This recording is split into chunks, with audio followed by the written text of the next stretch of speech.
ตื่นแต่เช้าเนาะเพราะว่าต้องได้ลูกมาส่งกาแฟเนาะส่งกาแฟให้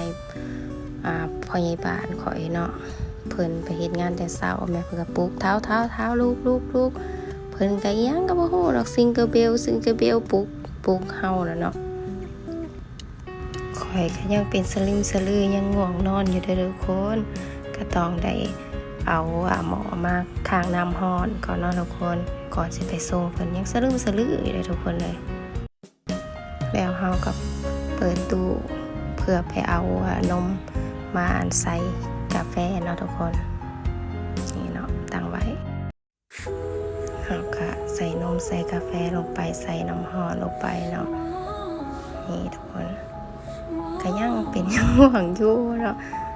แล้วก็ได้ไปนอนต่อได้ทุกคนเลยเพราะว่าอันนี้ก็เฮ็ดงานสวยแน่เนาะทุกคนบ่ได้เข้างานแต่เช้าคือพ่อบ้านข่อยยังสลึมสลืออยู่แล้วก็มีตอนช่วงหนึ่งเนาะพยาบาลข่อยแผ่เสียงในหัวแม่เต้นว่าซั่นโอ้ยอารมณ์ดีแท้เนาะว่าซั่นก็เลยอดหัวบ่ได้แม่ทั้งที่แบบยังง่วงนอนอยู่เด้ทุกคนอดหัวบ่ได้แม่มีซ้ำนี่แหละเนาะทุกคนแต่ละมื้อก็ได้